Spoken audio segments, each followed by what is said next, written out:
And we found that just a few times a day, 10 minutes a day for 4 days, just elevating your emotional state will strengthen your immune system by more than 50%. We have the science to prove it. We've measured genetic changes. We've measured 7,500 different gene regulations, and our students have changed their genetic expression in 4 days. Genes that downregulate tumors and cancer growth, genes that are responsible for neurogenesis, not just making new connections, but the growth of new neurons in response to novel experiences and learning. The gene that stimulates or downregulates oxidative stress and begins to cause the body to move back into balance, anti-cancer, anti-aging, anti-heart disease, anti-stroke, anti-neurodegenerative. The gene that activates stem cells to go to damaged tissues and repair them. The gene that activates microtubules. The microtubules are the skeletal structures of the cell that vibrate and emit light, coherent light and information. And when cells are diseased or out of balance, those different harmonics are causing the cells to emit different frequencies, and the frequencies can't carry the information, and that's what causes the cells to begin to break down. Well, we now know that the microtubules, the gene when the microtubule gets signaled, that they're resonating at a greater frequency.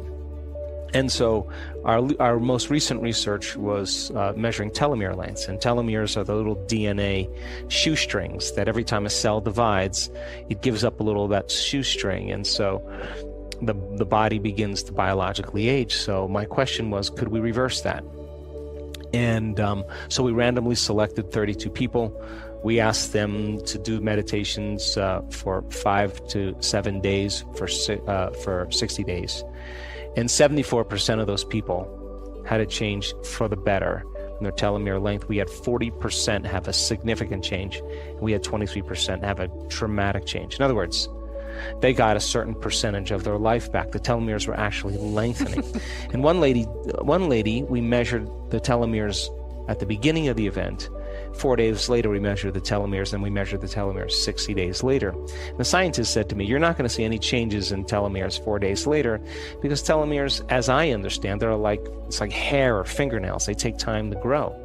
But I said to the scientist, well, we're witnessing people get their hearing back in one meditation. Really? Why not once, not twice, not 3 times? We have people with skin rashes come out of a meditation and the skin rash is gone. And they're getting a biological upgrade. So I said, well, if it's happening in no time, it's not a Newtonian phenomenon. It's not matter changing matter. Like, we're talking about energy changing matter, which is a quantum phenomenon. And I said, if that's happening, is it possible that their telomeres could lengthen in a very short amount of time? And he paused for a long time, and then he said, I think it is possible. I said, well, I'm willing to spend the money to see if it's true. And we had one lady lengthen her telomeres in 4 days, which is really, really significant. Wow. So anyway, I gathered all this data, and I wrote a book called You Are the Placebo, Making Your Mind Matter. And I had thought, well, hell, if you understand the science of the placebo, giving someone a sugar pill or a saline injection or performing some false surgery or procedure, a certain percentage of those people will accept, believe, and surrender to the thought that they're getting the real substance or treatment, and they begin to program their autonomic nervous system to make the exact pharmacy of chemicals equal to the substance they think they're taking. Now, that's not light dinner conversation. That means then that pill, which is an inert substance, is a symbol that represents a possibility in the quantum field. And they begin to think about that possibility called getting well. And a certain percentage of those people will begin to feel optimistic, enthusiastic, excited, inspired, and they're combining a clear intention with an elevated emotion. And they're beginning to reprogram their autonomic nervous system. You don't need the sugar pill or the saline injection to combine a clear intention with an elevated emotion. Instead of selecting a known like a pill, select an unknown in the quantum field and keep revisiting it until you biologically make it known. And do it over and over again until you begin to program the gene to begin to express itself. And so I wrote a book called You Are the Placebo. I showed some of the science in there. And then somewhere along the line, we started seeing profoundly different brain scans. I mean, neuroscientists that were coming and studying us during these moments were concerned that our students were having seizures because the amount of energy in their brain was and is dramatic. I mean, we're talking thousands and thousands of times more energy than we typically see in a normal person. And so they're probably thinking, like, we should take these people to the ER. Yeah, no. And I have had our brain scientists yell seizure during an event because the person who was getting scanned was a physician from London who connected to that field of information, and her body moved into a state of grace and love that she had never felt in her entire life, and her brain popped. Exploded. And they were saying, seizure, seizure. And she was thinking, if this is a seizure, I want more of this. We started to realize that when people go from a narrow focus to an open focus, and when they begin to pay attention to that field, they stay present with it. They experience it. They become more aware of it. Moment by moment by moment, there'll come a moment where all of a sudden they'll begin to connect to it. Now, the hormones of stress create separation. There's me here and there's you there, and there's space and distance between us. And then there's me here, and then there's my future and my dreams way over there. And I got to drag my body through space to get to my dreams, and it's going to take time. And that's the world of Newtonian physics. And the more separation we have between 2 points of consciousness, the more distance we have between 2 points of consciousness, the more time it's going to take for me to get there. If I'm in Mexico City and I say I want to get to Dallas and I'm going to walk, well, I'm going to drag my body through space, and it's going to take me a long time to get there. 1 point of consciousness, Mexico City, the other point of consciousness, Dallas. My body moves through space, it takes time. Well, in the quantum, it's kind of opposite, because in this three-dimensional world, there's an infinite amount of space. Space is the commodity, and we experience time moving through space. But in the quantum, there's an infinite amount of time. Time is eternal. And if time is eternal in that realm, imagine if you had all the time in the world. You can get anything done you wanted to, right? Yes. So it's only equal to your imagination. And so then, as you as a consciousness, as you go from a somebody to a nobody, as someone to no one, from something to nothing, from somewhere to nowhere, from some time to no time, and you become pure consciousness, as our students begin to connect to that field, and they begin to pay attention to it and surrender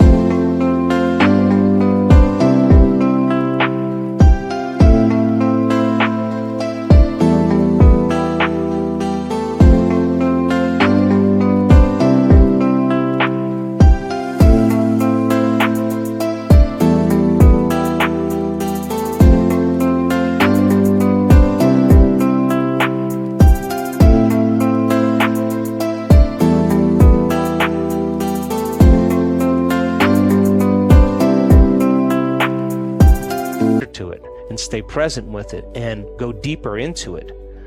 Their consciousness is moving closer to the consciousness of the unified field. And as you begin to move closer and closer to it, the signature of the unified field is oneness and wholeness, which means you experience less separation and you experience more wholeness. And if you feel more whole, you feel like you already have everything you want. And so no, you're no longer creating from duality or polarity or lack. And as you get closer and closer to that unified field, there's less separation between 2 points of consciousness, then there's less time, which means it starts happening in a shorter amount of time. So we started doing these week-long events because I realized, boy, after 4 days, people are connecting and having these amazing experiences. What would happen if we had them for a week? And that's what we're starting to see now, instantaneous, miraculous changes. And that's where we're at. I believe in this concept called information, the transformation.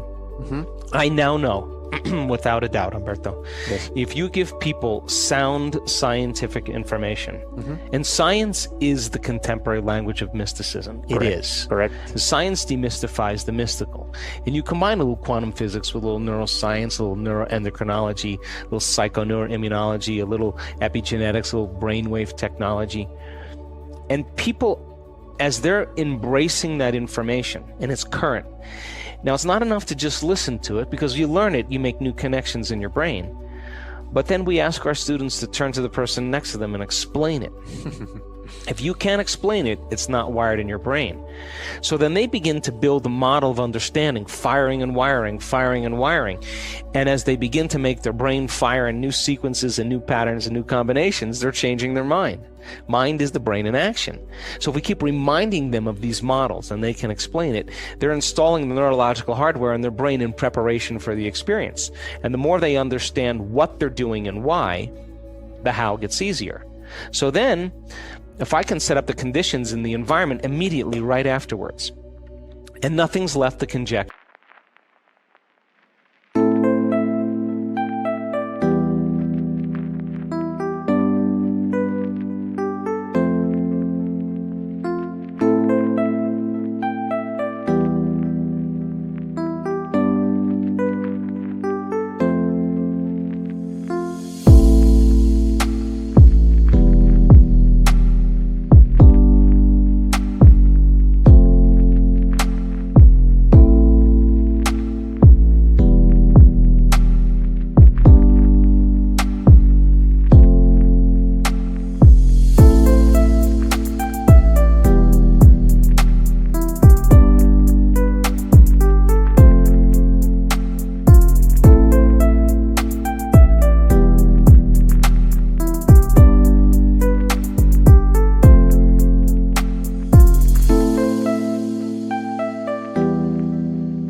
Nothing's left to superstition. Nothing's left to dogma. Yes. You understand exactly what you're doing and why. And you give the people the proper instruction, and they feel safe enough to do it. And I have 750 people or 1,000 people or 1,500 people, a community of people all doing it at the same time. A certain percentage of those people are going to get their behaviors to match their intentions and their actions equal to their thoughts. And when they do, they're going to have some type of transformation, a change in form.